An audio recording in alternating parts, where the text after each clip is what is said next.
80 feet नीचे आ पहुंचे थे। डर ने बुरी तरह हिला दिया था। इस कल्पना से ही कलेजा मुंह को आ गया था कि अगर वक्त रहते नुकीली चट्टानों ने सहारा नहीं दिया होता तो पता नहीं हम जिंदा होते भी या नहीं। गिरना, उठना, संभलना और फिर आगे बढ़ जाना इंसानी फितरत है। और इसी फितरत का नतीजा था कि हमने फिर से आगे की चढ़ाई पूरी करने के लिए कदम बढ़ा दिए। पथरीली पगडंडियों ने भी मानो हमें पहचान लिया था। ये जान लिया था कि इरादे के पक्के ये जवान एक पल को मुश्किलों से डर तो सकते हैं लेकिन रुक नहीं सकते।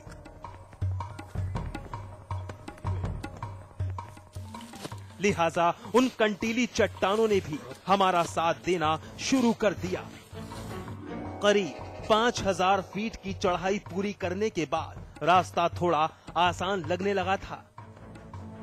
एक तो मंजिल के करीब पहुंचने की खुशी और दूसरी अब तक जो पहाड़ी एकदम सीधी और खड़ी थी वो अब कुछ कुछ सपाट हो चली थी। अब हमें एतबार हो चला था कि इन पहाड़ियों के निर्जन होने के पीछे वही डर काम कर रहा था जिससे हाल ही में हमारा सामना हुआ था।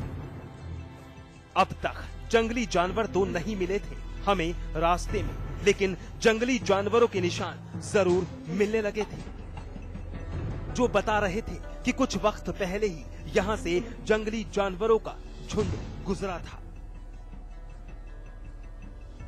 बहरहाल हमारे हौसले की जीत का वक्त करीब आ गया था।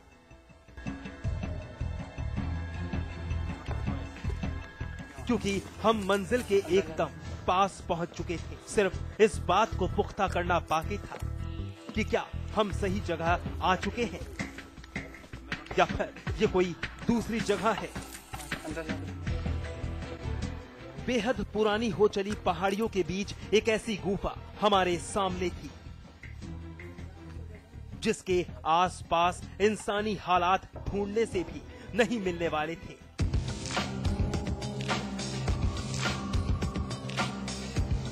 वहां की निर्जनता बता रही थी कि जमाने से यहां किसी इंसान ने दस्तक नहीं दी है।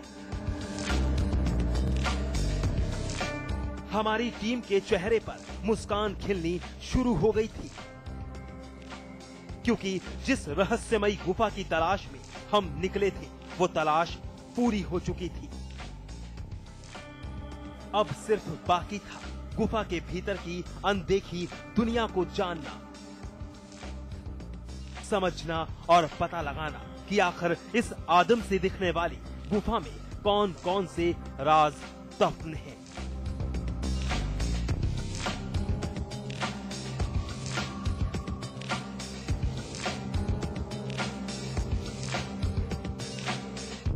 ब्रेक के बाद स्वागत है आपका।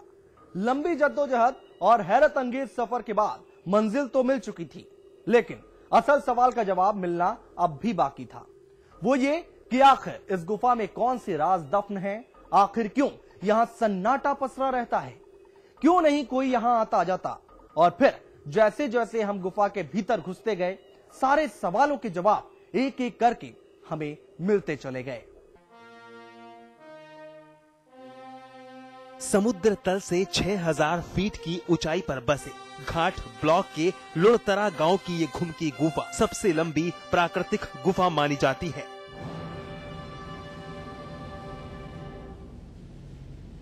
जिसकी लंबाई करीब 5 किलोमीटर है।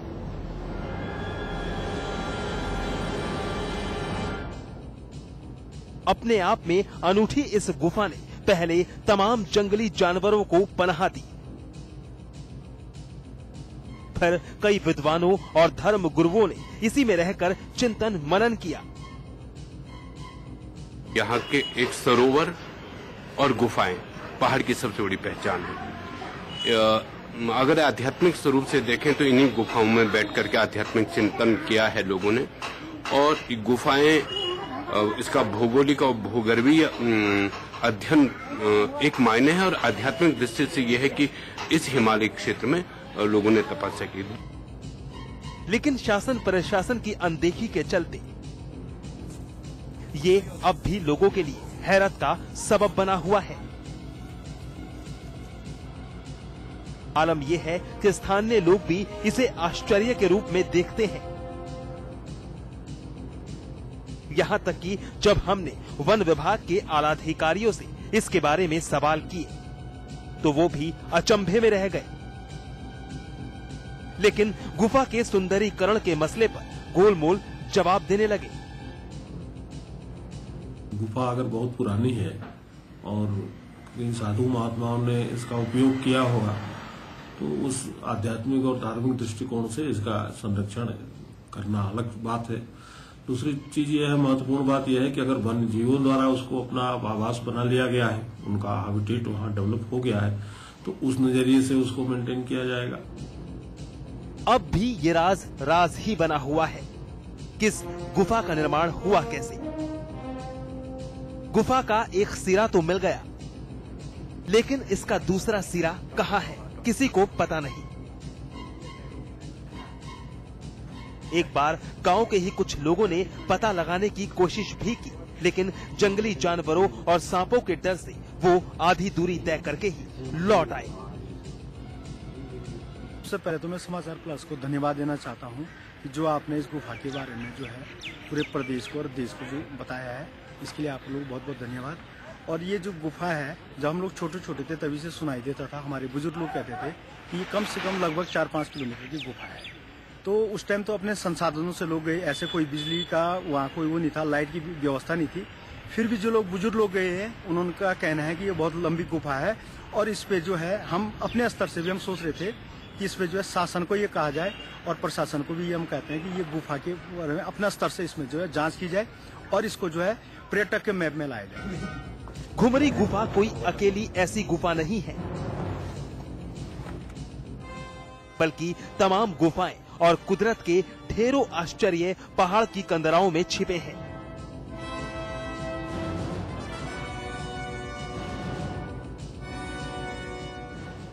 सिर्फ जरूरत है तो उन तक पहुंचने की, उनकी पहचान और उनके संरक्षण की, जो फिलहाल होता नहीं दिख रहा।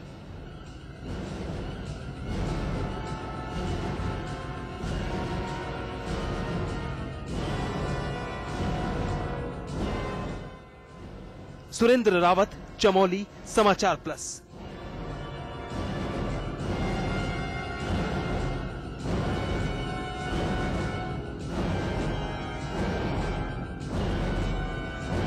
रहस्यमयी गुफा के रहस्यों पर से पर्दा उठ चुका है, लेकिन एक बात समझ नहीं आती कि जब कुदरत ने बिन मांगे ही हमें इतनी नेमतें बख्शी हैं, तो हम उनका सही इस्तेमाल और सही रख रखाव क्यों नहीं करते। हमारी इस खास पेशकश में बस इतना ही। देखते रहिए समाचार प्लस, जहां खबरों का सिलसिला लगातार जारी है। गुफा का रहस्य। इसमें टेस्ट है, तंबाकू नहीं। आप भी आजमाइए रजनीगंधा। रजनीगंधा।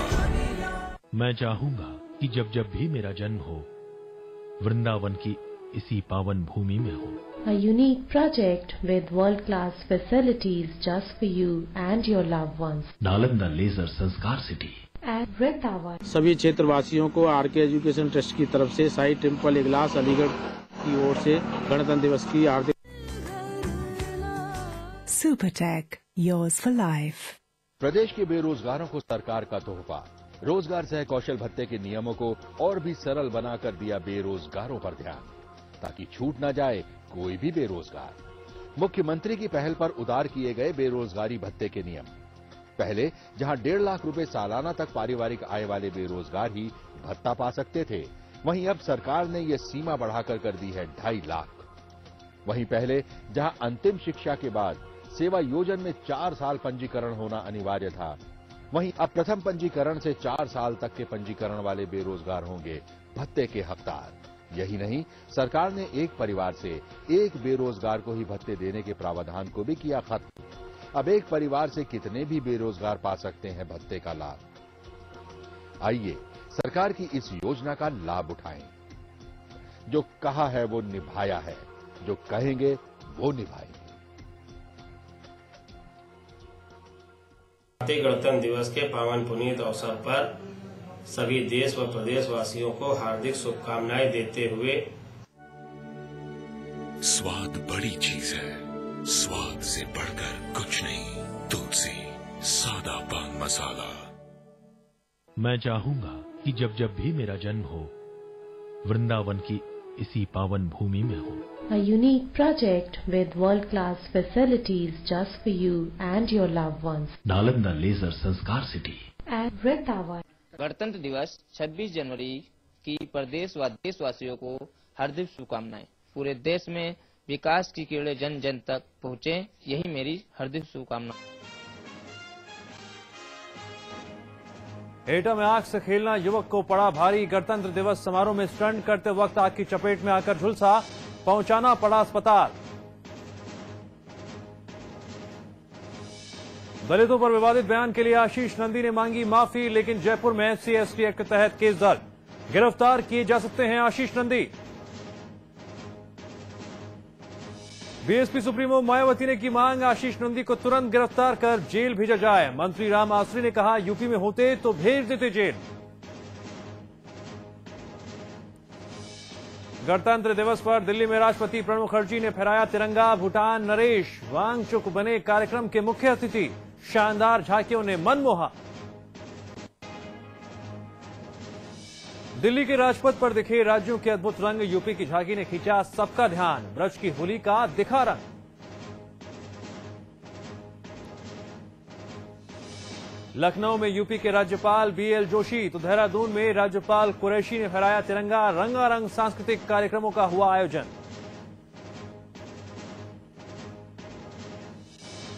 रामपुर में गणतंत्र दिवस पर परेड के दौरान बच्चों के ऊपर गिरी दीवार, 4 बच्चों की मौत, 12 घायल।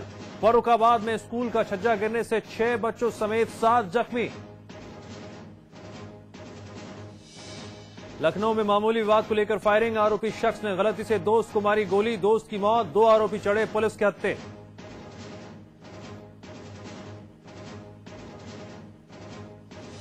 नोएडा पुलिस के दबाव के आगे झुका डीएनडी प्रबंधन। सुबह 9 से 10 और शाम 5 से 7 बजे डीएनडी को टोल फ्री करने की बात मानी। जाम से परेशान लोगों को मिलेगी राहत।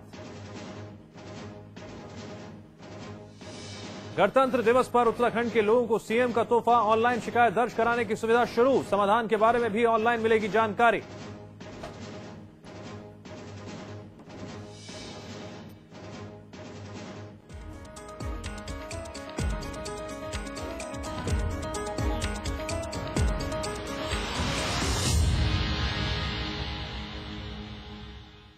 राजपथ पे झांकियां भारतीय संस्कृति और भारतीय गणतंत्र को दिखाने की एक कवायद है, साथ ही सैनिक शक्ति भी, ताकि परदेशियों को, पड़ोसियों को और जो लोग भारत की अस्मिता के ऊपर एक प्रहार करना चाहते हैं, उन्हें एक सबक दिखाया जा सके कि भारत की संस्कृति हो, शासन, सरकार या सेना सजग है हमारे गणतंत्र को सुरक्षित रखने के लिए।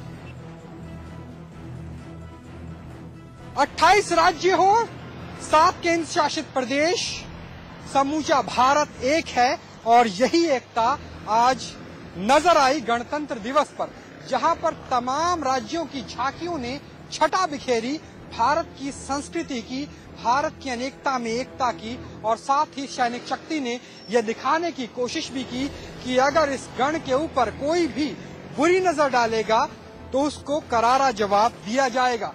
लेकिन राजधानी दिल्ली के गणतंत्र में एक टीस ये भी रही, क्या दिल्ली में आधी आबादी सुरक्षित है या नहीं, और गणतंत्र वाकई में सुखद और सुरक्षित तब रहेगा जब गरीबी, असमानता, नक्सलबाड़ी और आधी आबादी को हम सुरक्षित बना पाए।